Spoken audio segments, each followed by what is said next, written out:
తెలుగు జాతి రాజకీయాలను శాసించే జాతిగా నిలవాలనే ఆకాంక్షతో సమైక్యత కోసం పోరాడిన మండలి వెంకట కృష్ణారావు ఆదర్శాలు యువతరం అందుకోవాలని ఎమ్మెల్యే మండలి బుద్ధప్రసాద్ పిలుపునిచ్చారు. నాగాయలంకలో ఉమ్మడి రాష్ట్ర మాజీ మంత్రి దేవిసీమ పునర్నిర్మాత స్వర్గీయ మండలి వెంకట కృష్ణారావు శత జయంతి వేడుకలు 50వ రోజు సందర్భంగా శత జయంతి కమిటీ ఆధ్వర్యంలో సేవా మహోత్సవం ఘనంగా నిర్వహించారు. గ్రామంలోని కృష్ణారావు విగ్రహానికి ఎమ్మెల్యే బుద్ధప్రసాద్, ఒళ్లిపాలెం శ్రీమన్నారాయణ స్వామి దేవస్థాన వ్యవస్థాపకులు శ్రీ అష్టాక్షరి సంపత్ కుమార రామానుజ జీయర్ స్వామి పూలమాలలు వేసి ఘనంగా నివాళులర్పించి ముక్కొల్లు శివారావు సహకారంతో పేదలకు దుప్పట్లు అందజేశారు. కన్యకా పరమేశ్వరి కళ్యాణ మండపంలో ఉచిత మెగా వైద్య శిబిరాన్ని ఎమ్మెల్యే బుద్ధప్రసాద్ ప్రారంభించారు. ఎంవి కృష్ణారావు జీవిత చరిత్ర వ్యాసరచన పోటీల్లో విజేతలుగా నిలిచిన జెడ్పీ హై స్కూల్ ప్లస్ విద్యార్థులకు బహుమతులు అందజేశారు. అది పితృయజ్ఞం కావచ్చు, మాతృయజ్ఞం కావచ్చు, సేవా కార్యక్రమం కావచ్చు, ఏది అయినా యజ్ఞమే. అందులో ఏదో ఒక రోజు చేసే యజ్ఞం కాదు. 365 రోజులు చేయాలి. కీర్తి శేషులు శ్రీమాన్ మండలి వెంకట కృష్ణారావు గారి శత జయంతి ఉత్సవాలు అని నేను చేస్తూ ఉండేటువంటి యజ్ఞం సుసంపన్నం కావాలి అంటే మన లోపల యజ్ఞ భావన మనలో ఉండాలి. ఎందుకు చేయాలి మనం?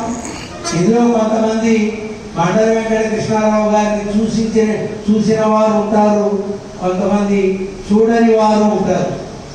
చూసిన వారికి వారితో ఉండేటువంటి అనుబంధం మర్చిపోలేదు. చూడని వారికి ఆ రకమైనటువంటి స్ఫూర్తి కలగాలి. సమాజంలో ఉండేటువంటి మనకి స్ఫూర్తిదాయకం ఎప్పుడు కూడా మన పెద్దలు. ఇది శాస్త్రంలో ఒక అందమైనటువంటి మాట చెప్తారు, పిన్నానాడు వణంగు సోది అని. ఎప్పుడైనా తర్వాత తరాల వారికి స్ఫూర్తిదాయకంగా ఉండేటువంటి వారు వారి యొక్క మంచి చేతికల ద్వారానే కనపడతారు. కేవలం విగ్రహాల ద్వారా కాదండి, వారు చేసిన మంచి పని ద్వారా కనపడతారు.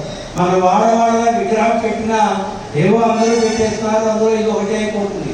ఎందుకు పెట్టామో చెప్పాలి, ఎందుకు ఆ మహా మనిషిని మనం స్మరించాలో తెలియాలి.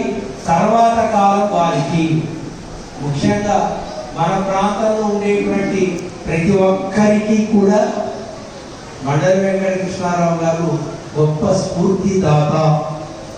ఆయనకి దివిసీమ గాంధీ అని పేరు.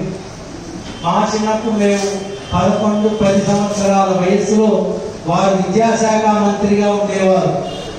అలాంటి గొప్పవాడిని చూడగలమా అని అనుకునే వాళ్ళం మేము. ఈవేళ వారి శత జయంతి ఉత్సవంలో పాల్గొనడం అంటే ఇది మాకు